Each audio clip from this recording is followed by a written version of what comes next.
Hello everyone, I Shruti Garg welcomes you all on my channel that is Shruti Garg Knowledge Hub। आज हम एक नए topic के ऊपर बात करेंगे जिसका नाम है natural unemployment. But before starting it, if you had not subscribe my channel yet then please subscribe it. और अगर आपको मेरी वीडियोज़ अच्छी लगें तो लाइक पर क्लिक करें and share it with others. So today's topic is natural unemployment. Unemployment हम सबको पता है क्या है, लेकिन फिर भी एक छोटी सी इसको मैं डिफ़ाइन कर देती हूँ। What is unemployment? Unemployment means the person who wants to do the work but is not getting the work is called unemployed। यानी कि जो लोग काम करना चाहते हैं लेकिन काम नहीं मिल रहा है उनको हम अनएम्प्लॉयमेंट में काउंट करते हैं। नॉर्मली अगर हम बात करें हाउसवाइफ्स की या बच्चों की, उनको हम अनएम्प्लॉयमेंट में काउंट नहीं करते, क्योंकि the reason is the definition is the one who want to do the work and are able to do the work but they are not getting the work are called as unemployed. यानी कि जो काम करना चाहते हैं, जो काम कर सकते हैं लेकिन उनको काम नहीं मिल रहा है, उसको बोलेंगे अनएम्प्लॉयड पीपल। तो जो हमारी हाउसवाइफ हैं, हमारी मदर्स हैं या फिर बच्चे हैं छोटे या बुज़ुर्ग हैं, उनको हम अनएम्प्लॉयमेंट में काउंट नहीं करते हैं। ये वाली बात बहुत अच्छे से दिमाग में रखिएगा कि ऐसा नहीं है कि जो बच्चे पढ़ रहे हैं या जो 60 अबव हैं या फिर जो मदर हैं जो काम करना नहीं चाहती हैं, हाउसवाइफ हैं, उनको हम अनएम्प्लॉयमेंट में काउंट कर रहे हैं, या फिर जो मेंटली डिसऑर्डर पर्सन हैं जो काम कर ही नहीं सकते हैं उनको हम अनएम्प्लॉयमेंट में काउंट नहीं करेंगे, क्योंकि या तो वो काम करना चाहते नहीं होंगे या अभी काम करने के लायक नहीं। Now what is natural unemployment? Natural unemployment means the unemployment जो एक healthy इकोनॉमी में होता है, यानी कि एक ऐसी इकोनॉमी जिसमें सब लोग एम्प्लॉयड हैं, लेकिन कोई भी इकोनॉमी जीरो लेवल के साथ नहीं आ सकती कि उस कंट्री में अनएम्प्लॉयमेंट है ही नहीं। कुछ ऐसे अनएम्प्लॉयमेंट केसेस होते हैं जो हर कंट्री में एग्जिस्ट करेंगे ही करेंगे, उनको हम जीरो पर नहीं ला सकते। कंट्री कभी ऐसा नहीं हो सकता, जब हम कहते हैं ना कि हमारे रिसोर्सेज फुली एम्प्लॉयड है, हमारी लेबर फुली एम्प्लॉयड है, इट डज़ नॉट मीन्स कि एक भी बंदा ऐसा नहीं है जो अनएम्प्लॉयड ना हो, सभी एम्प्लॉयड हैं, ऐसा नहीं है। कुछ ऐसे भी होंगे जो अनएम्प्लॉयड होंगे बट नेचुरली अनएम्प्लॉयड होंगे। तो आप एक बार देखें इसमें क्या कहता है कि नेचुरल अनएम्प्लॉयमेंट और the natural rate of unemployment is the unemployment rate that persist in a well functioning healthy economy. ठीक है, जिसको हम फुल एम्प्लॉयमेंट का नाम देते हैं, उस इकोनॉमी में भी कुछ लोग ऐसे होते हैं जो नेचुरली अनएम्प्लॉयड होते हैं। ये एक हाइपोथेटिकल रेट होता है जो हर इकोनॉमी में एग्जिस्ट करता है। जो ये मानते हैं, कुछ लोग ऐसे मानते हैं, या ये थ्योरी ये कहती है कि कोई भी इकोनॉमी जीरो अनएम्प्लॉयमेंट पे काम नहीं कर सकती। ऐसा नहीं होगा कि कोई इकोनॉमी ऐसी है जब जीरो अनएम्प्लॉयमेंट होगा। ठीक है, so what they are saying, natural unemployment refers to the unemployment rate that exists with the labor market। क्या परफेक्टली इक्विलिब्रियम पर है, जो लोग काम करना चाहते हैं उन्हें काम मिल भी रहा है, सब लोग एम्प्लॉयड हैं, लेकिन कुछ लोग नेचुरली अनएम्प्लॉयड हैं। अब ऐसा क्यों कि जो लोग काम करना चाहते हैं, एक तरफ तो आप कह रहे हैं उन्हें काम मिल रहा है और वो एम्प्लॉयड भी हैं, लेकिन दूसरी तरफ आप कह रहे हैं वो कुछ लोग नेचुरली अनएम्प्लॉयड हैं। ये इसके पीछे रीज़न क्या है, what was the reason behind it?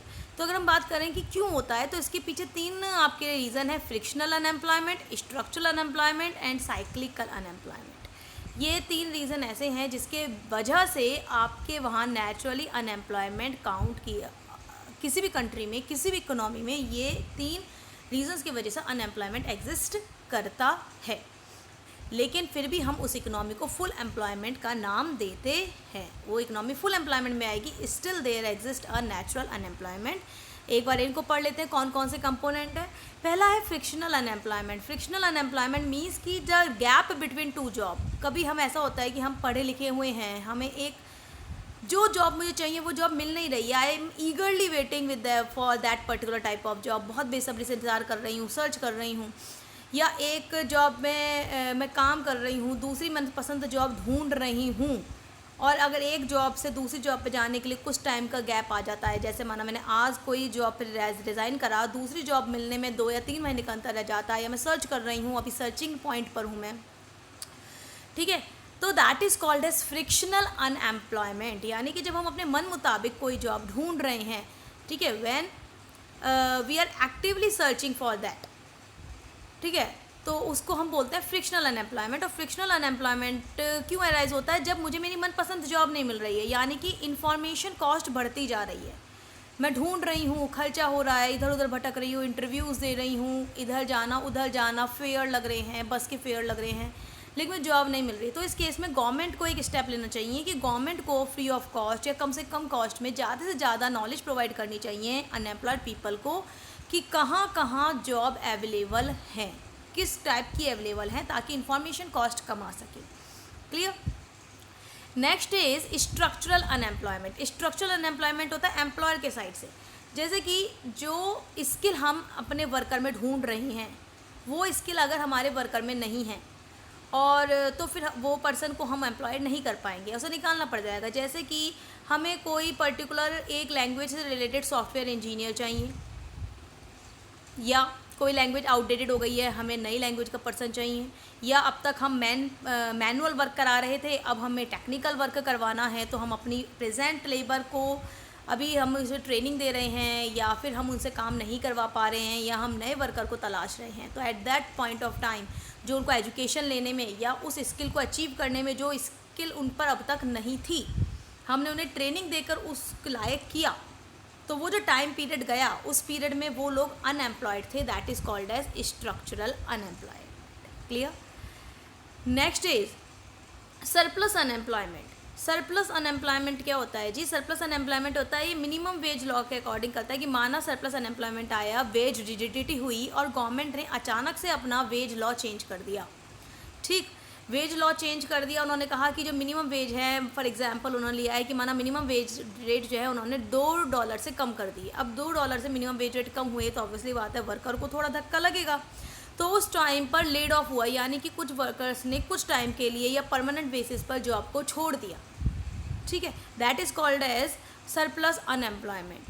ठीक है, उसमें क्या है कि जो लोग हैं वो क्या हो जाएंगे? अनएम्प्लॉयड हो जाएंगे। तो 3 रीजंस हमने पढ़े नेचुरल अनएम्प्लॉयमेंट के, frictional unemployment, structural unemployment and surplus unemployment, जिसकी वजह से नेचुरल अनएम्प्लॉयमेंट आता है और नेचुरल अनएम्प्लॉयमेंट को इकोनॉमी में फुल एम्प्लॉयमेंट कहा जाता है। स्टिल वहाँ पे नेचुरल अनएम्प्लॉयमेंट एग्जिस्ट करता है।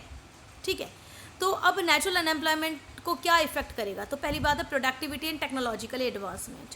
उन्होंने कहा है कि अगर प्रोडक्टिविटी वर्कर की इंक्रीज़ हो जाए, वर्कर की प्रोडक्टिविटी इंक्रीज़ हो जाए तो देखिए लिखा है shift in the productivity of the worker determine the demand of labour, कि अगर वर्कर प्रोडक्टिव हो जाए, जो ऐसी नॉलेज चाहिए एम्प्लॉयर को वैसी नॉलेज वो गेन कर ले, वो स्किल सीख ले जो उस पर अब तक नहीं थी, तो इसकी वजह से उसकी डिमांड क्या हो जाएगी? हाई हो जाएगी।